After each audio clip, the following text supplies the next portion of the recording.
Hello and welcome to Willing Spirit. Today we'll be talking about Trump's landslide victory in the election and how different people are responding. On one side, Trump supporters feel it's a great redemption. This election validated the feeling that there is a silent majority who's fed up with wokeness and DEI. We no longer have to cripple the greatest economy in history due to the patriarchy, white supremacy, or some other boogeyman. It's time Americans stood proud again. We can be proud of our leaps and bounds in technology. We can be proud of reshaping the global trade to deliver goods and services on a scale never achieved before. It's time we're proud of creating the greatest economic engine in history. America is a leader in technology, military capability, communication, and even space exploration. We also have to show grace to those who didn't vote for President Trump. We need to help them accept this resounding re-election and remind them they didn't lose. America won because democracy prevailed. For years, the mainstream media has been making false accusations and rumors about this Hitler-esque figure. They have been condemning Trump as a dictator that wouldn't accept the results of a free and fair election, that he would only hold on to power no matter what. Recently, Biden has met with Trump in the respected tradition of a peaceful transfer of power. This was not a meeting between a president and a tyrant. It was between two political adversaries that understood they both want America to be great. They just have different visions of the path. In this election cycle, a big reason why Trump's team won is because the people in the Harris camp were not listening to the people. People were exhausted between inflation, rising crime, high cost of living, and the crisis on the border. The elites did not seem to care. The legacy media didn't talk about these problems or any solutions to the problems. The Harris camp didn't discuss any solution to the problems Americans were having. On the first clip, we'll see the CNN panel where someone's actually allowed to speak their mind. We'll see how warmly they're accepted or perhaps not accepted. Let's see.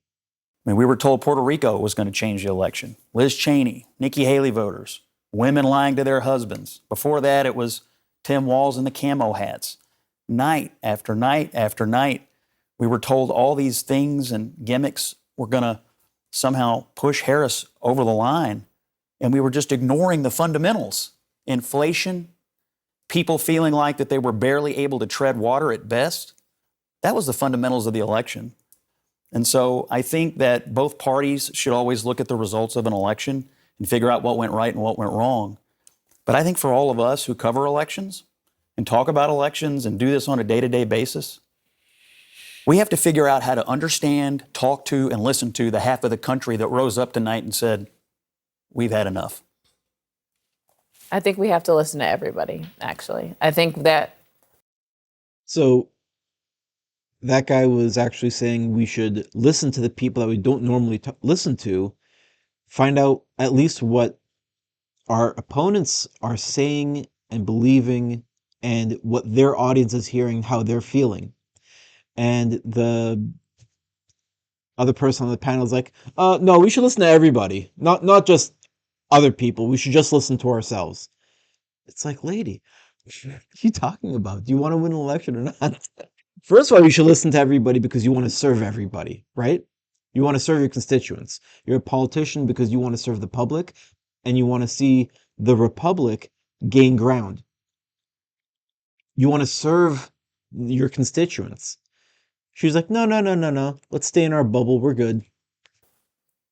I've been saying this whole time, I think the polls did not have it right? Like the spread in some of these battleground states are a little larger than some, not as close as we thought it was going to be. We thought we were going to be counting. I mean, it hasn't been called yet, but the likelihood that he gets to 270 is highly probable. And you see this class of people where they're like, oh, well, we watch the polls. I'm like, no. Did you listen to your constituents all year round, every year round? Because you should be listening to your constituents, not just during election season, but all the time. When election season comes, you should know your constituents well enough. You don't have to poll. A great thing Trump does is he goes and he does rallies regularly, not just when he wins. The last time he won, he did a tour of rallies to celebrate, but not just to celebrate, but to thank his voters for voting for him. When he's running for election, he's doing rallies. Before he's running for election, he's doing rallies to get to see what people are feeling. And after he wins, he's still maintaining a relationship with his voters. There's a group of pundits and politicians that are only interested in voters during election seasons. But they fail to realize that when voters aren't just voters, they're your constituents that want to be heard no matter the cycle. Now, typically when a team loses, they reflect and explore where they went wrong to perform better next time. Whether you're on a football team or a political campaign, it's a good idea. A good place to start may be the candidate. Was she the best for the candidate for the job? The best way to find that answer is to have a primary. This was skipped because the machine wanted someone they didn't have to retrain. Due to the terrible performance of the debate between President Trump and President Biden, they assumed Kamala would perform better. In this next clip, we see CNN accidentally getting surprised by their own polling. So you asked, are there any places that the vice president is overperforming Joe Biden in 2020? So we could show you that as well. We just bring that out here. Harris overperforming in 2020. Holy smokes. There you go. So let this go away and see if there's anything on the east side there. Literally nothing? Literally nothing. Literally nothing. That's kind of surprise, right? To people that they were 100% in on Harris. They were drinking the Kool-Aid. They were like, well, of course Harris is going to perform better. She's got to do way better than that old white guy that we saw at the debate that couldn't put two words together. Obviously, she's going to do better. The pundits failed to remember how bad of a candidate she was during the primary of 2020. In 2020, she was the least popular. She was in 7th or 8th place behind a bunch of other bad candidates. Back in 2020, they didn't have any good candidates, and they pulled Joe Biden into the race just to have somebody that could win a general election. And then they took one of the worst performers and made her vice president. And this time around, there was no primary, and one of the worst performers, they put her as the lead on the ticket. So some people are surprised that she underperformed Biden. The people with, some memory are not surprised, especially the people that were paying attention to her, that she wasn't going out in public, she wasn't speaking candidly, she never answered any questions, right? These are all important things to do as a candidate, and she just skipped it all.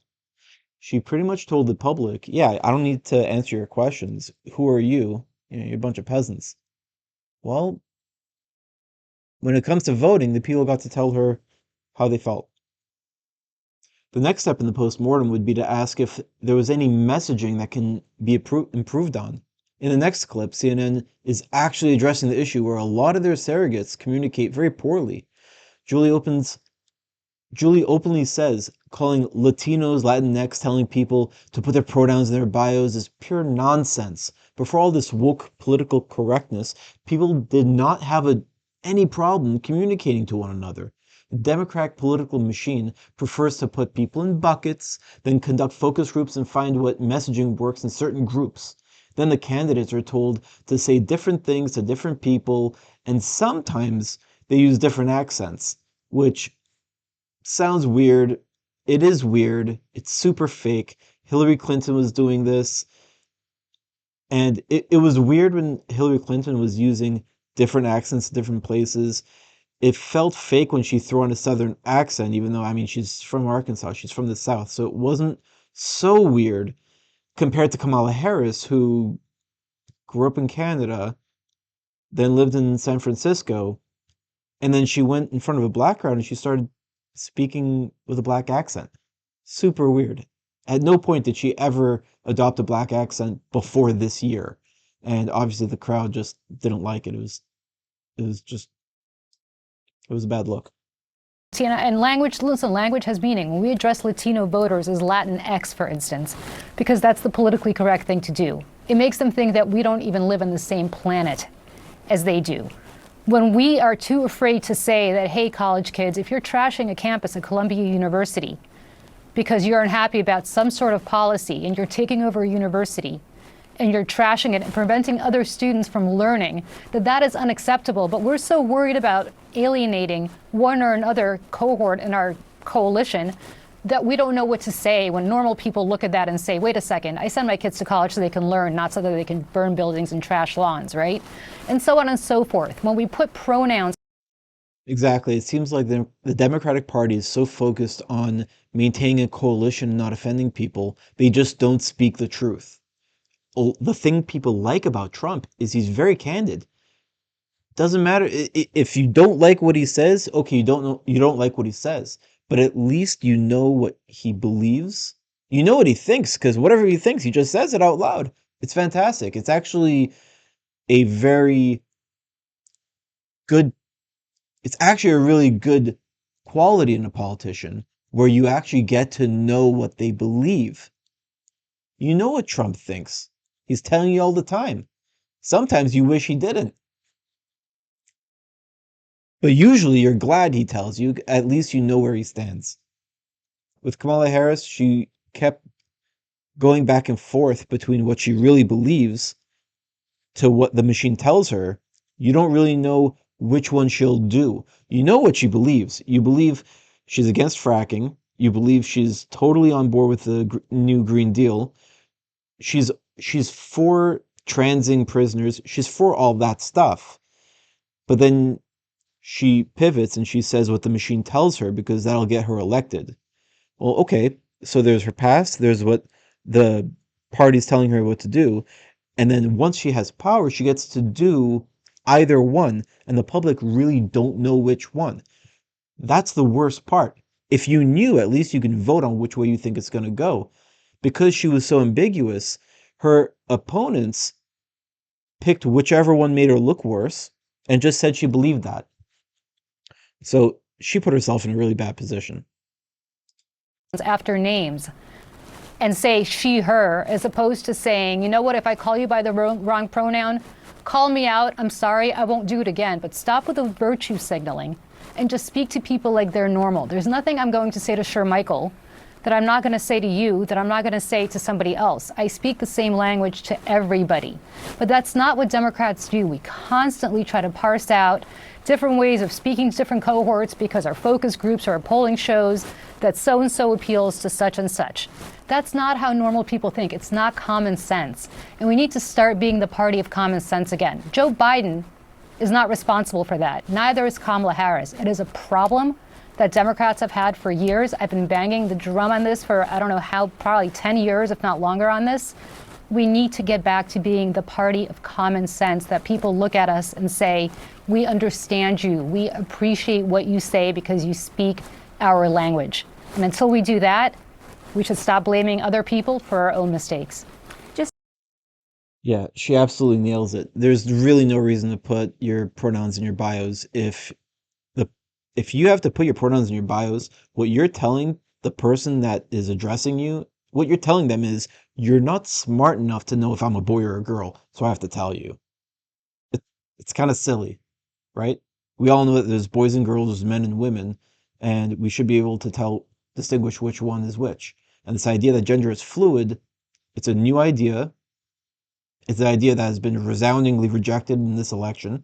People are saying, that's nonsense. We know it's nonsense. Let's stop talking about nonsense. Let's talk about things that are important, that we all care about, like the cost of energy, the cost of groceries, the cost of my house mortgage. Like, all these things matter way more than my pronouns, right? So let's get back to the things that matter. So newsflash, no Latinos want to be called Latinx. That is something white people made up just to virtue signal to each other. People don't want to be treated like children. They want to know how quickly you're going to fix the bridges or root out corruption. People that waste their time on nonsense are seen as nonsense. If you busy yourself with nonsense, you're doing things people did not elect you to do. This election was a referendum on people being sick of the nonsense the government has been doing. They say gender is fluid and give mentally ill people high positions in the Department of Health and Human Services. They hired Pothole Pete to run the Department of Transportation. They can't even be honest about never having ever worked at McDonald's. When you can't stop lying, people stop listening. Another misstep the Democrat Party made was the lack of correct exposure. They had plenty of exposure, but not the correct exposure. Harris had tons of positive exposure on legacy media. She was even being reported being ahead the day of the election, supposedly winning many swing states, including Ohio, which is a home state to J.D. Vance. It is obvious to any neutral person that wouldn't happen. Trump is very good at using methods to reach voters, especially newer methods. In 2016, he used Twitter. He was able to reach the voters without the negative cloud of legacy media. This election cycle, legacy media's gaslighting drove eyeballs to podcasts. Voters found it refreshing that Trump was willing to meet them where they were. Harris, in comparison, went on very few podcasts and only went on podcasts that she knew would be very friendly to her. She didn't go on a single neutral podcast, even avoiding the most popular podcasts in the world, such as Joe Rogan Experience or Flagrant. This was a lethal error, since she had a reputation for hiding and not being personable. I mean, Trump went on Joe Rogan's podcast and gained 30 million views in one video. By sitting down with Joe Rogan for 3 hours, he got to tell people in a very comfortable setting, with no rush, no funny editing, exactly how he feels. He looked at Joe Rogan, they had a comfortable conversation, Joe got to ask him every question under the sun, and he comfortably answered, and people got comfortable seeing President Trump as a normal person, as a normal guy that you can trust to tell you the truth. Voters vote for politicians they trust. And if you're hiding behind podcasts or legacy media where you give them the questions, they ask you softball questions, and then you stumble on the softball questions, that doesn't instill a lot of trust in people.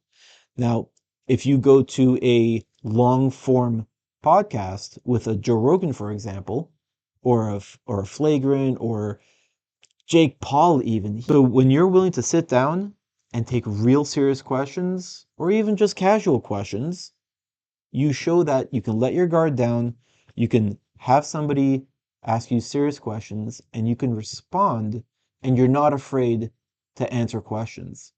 If you're afraid to answer questions from a Joe Rogan, how are you going to answer questions from a Putin? These are serious issues that most voters got really turned off with. Not to mention, it's easy and it's cheap. How much does it cost to go on a podcast with Joe Rogan? Joe Rogan invited Harris. She was in Austin, Texas, in the same city as his podcast, and she turned him down, saying, oh yeah, if you want to have a podcast, you can fly out to me. We can sit down and have an interview. He was like, no, I have a studio. I'm comfortable in my studio. I want you here. Also, she wanted an hour. He said, I want 3 hours so I can ask you all the questions I want. I mean, he has a certain way, a certain style, and if you follow his way, his style on his platform, you're going to reach his audience. If he goes to you, you're only going to get your own audience. So, anyway, huge opportunity lost. Moral of the story, Joe Rogan invites you, you go.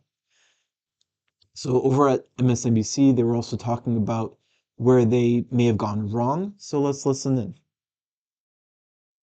I mean, I think I've also been reflecting on all of the things that the party got wrong. And I think it's an important moment to reflect and be humble about that, and also be curious as to why. And, you know, this is great. See, this is somebody in the Democratic side that acknowledges we got to be humble. We have to learn from this.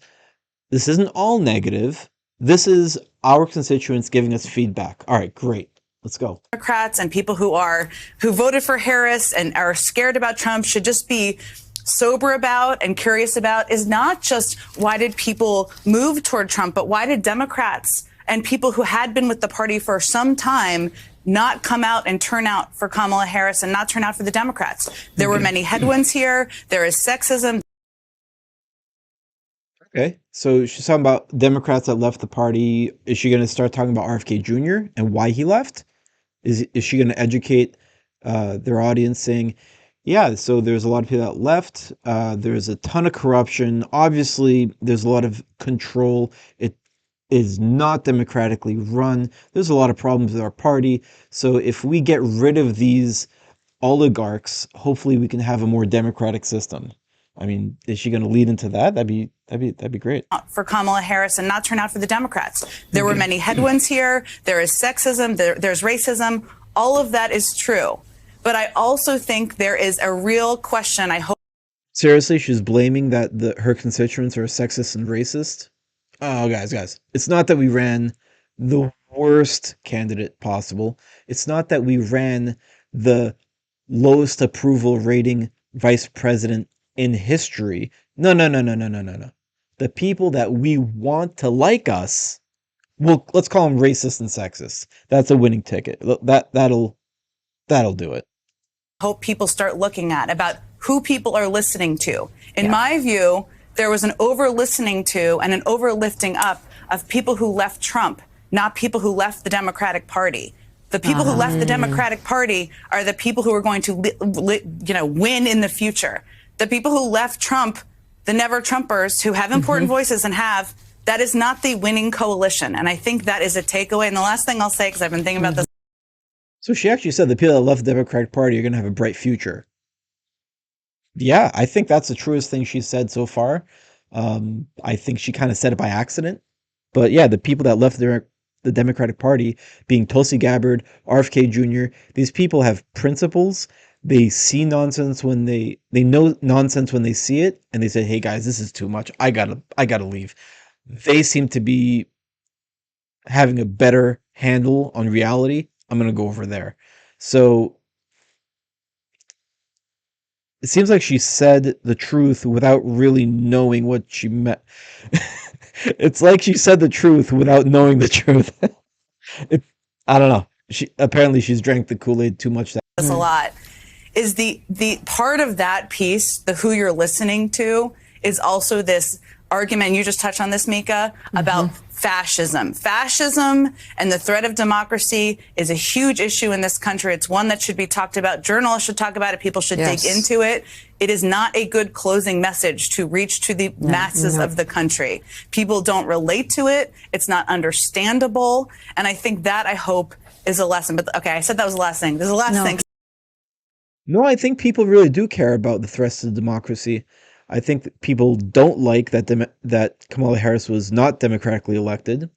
I think they like that Trump went through a primary. He went through a primary 4 years ago, and he went through a primary this time. And this time, he was first place in every single primary. Trump was significantly more popular than any of the other candidates.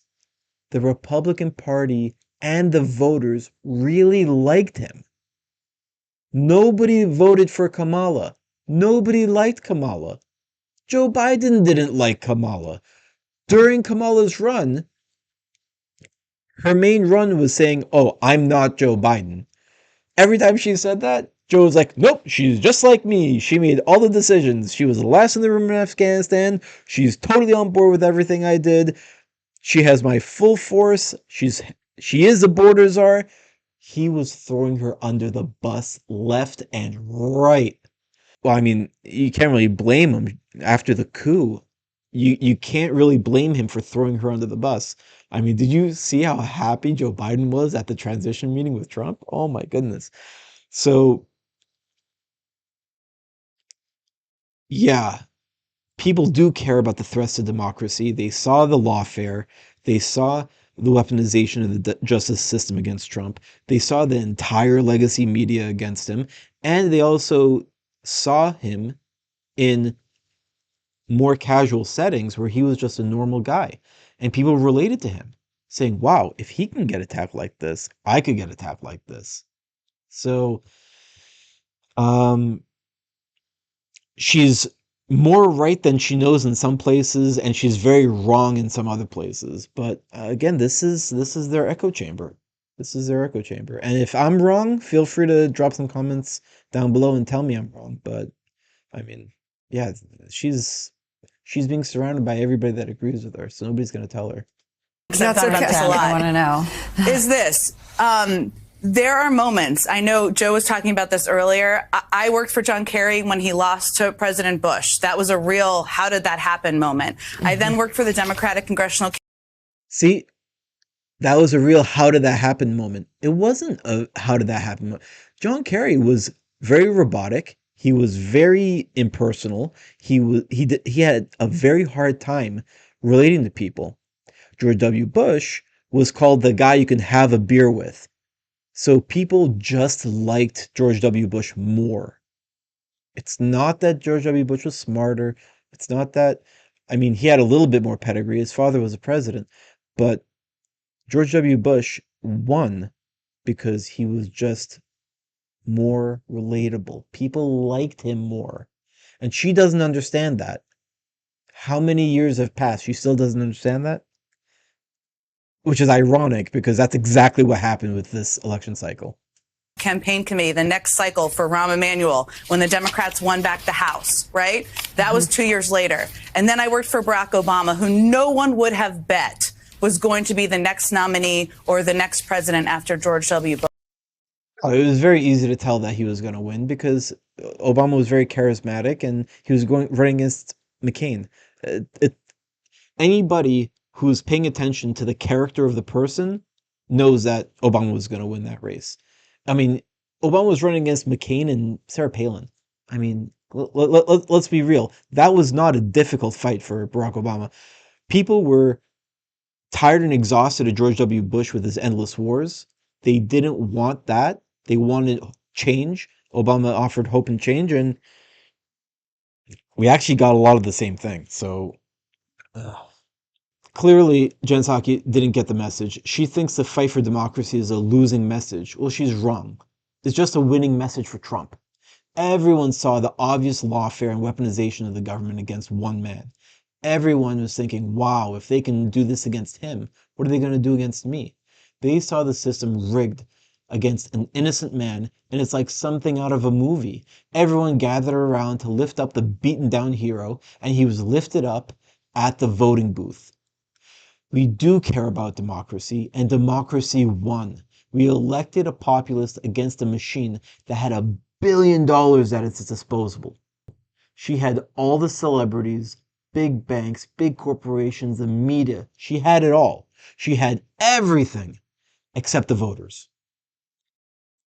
Now, in our last clip, we'll listen to these intelligent women say why they voted for Harris. I mean, I'm sure they'll list how accomplished she is. They'll mention that she was a powerful prosecutor that upheld the law, very, judged by the rules and the laws and strict and cleaned the streets and all that good stuff. I mean, that's why you would elect a strong prosecutor, right? So let's listen to these intelligent women at The View and see what they have to say. I have no regrets. Yep. I worked hard as hell to Good. elect the first Black Asian woman president. History slipped through our fingers again. I worked hard as hell for Donald Trump not to be president. But today, unlike Donald Trump and his followers, I acknowledge that he won. I hope for the best for our country, and I make a commitment to our LGBTQ, to our immigrants, to our elderly, to our young girls, to the women, that we will not stop fighting. We can be sad today. Yeah. Does she know that Trump won all those demographics? The LGBTQ community is a small community. The media, the news, the politicians, they all talk about LGBTQ. It is a small group of people. If they are the people you're catering to, you're probably going to lose elections. There's a lot of people that call themselves allies to that community. But if the allies are having trouble putting food on their table, they're probably going to have LGBTQ take a back seat to what's important to them, which is the economy. If you're electing somebody who makes it hard for you to get by, you're probably not going to vote for them. So, she brings up immigrants, she brings up women, she brings up all these people. Trump gained ground in all the demographics this year versus last election cycle. So those people spoke and they said, we want Trump. They did not say, oh, I wish for the day that we have Joe Biden because he did so much for us. Joe Biden didn't do anything for the trans community. The most he did was he said some platitudes that pissed off most of the country, and then he declared Easter Trans Visibility Day. And he was like, oh, yeah, well, he wasn't the first one to do it on this year. It's been done in the past. It's like, sure, you can use that for an excuse, but you can't explain why you say you're a Catholic and you don't mention Easter on Easter. Your Lord and Savior resurrecting is kind of the most important part of your whole doctrine. It's kind of the whole point of your religion. If you're a Christian and you don't celebrate Easter and you replace it with this weird religion of LGBTQ, people are going to say, what the hell happened, Joe?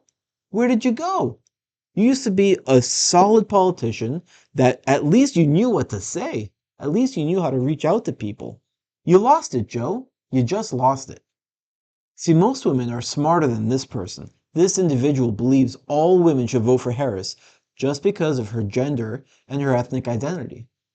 Obviously, you shouldn't vote for someone based on their race or gender. That is legitimately racist and sexist. I don't like using those words because they're overused and they lost all meaning. But you should vote for someone who's going to do a good job based on their record. In this election, we had a benefit of choosing between two track records. That's actually a very rare opportunity. When you have track records to compare, you should not vote based on immutable characteristics. This should be a case study for future campaigns, that the process of picking the candidate is actually more important than the candidate themselves. People want to know they picked the candidate. There should have been a primary. Thoughts and policies should have been debated. And then the best candidate who can articulate the best policy the most clearly should get the candidacy, not someone that checks off enough boxes. At the end of the day, I can't even blame Kamala Harris. She's an opportunistic politician, like all politicians, who is open to saying whatever the machine wanted. Unfortunately for her, she was an empty suit and the lack of substance was obvious. On a brighter note, Trump had a strong message. He has a plan to lower gas prices by drilling. This will bring down all prices and combat inflation, dropping everyone's energy and grocery bills. People will have more money in their pockets, which will boost discretionary spending. This increase in economic activity will drive a positive outlook on the economy. This will lower interest rates. As interest rates drop, entrepreneurs will be inspired to borrow more and grow their businesses. Lower interest rates will drive people to buy more homes, and this will revitalize the banking sector. We will all soon see a large boom heralding in the most prosperous time in America's history. I'm excited that we all get to be a part of it. As PBD says, the future looks bright. I hope you enjoyed tonight's broadcast, and if so, please like and subscribe the channel. Please leave a comment and let me know what you think. Thanks again for watching, and have a good one.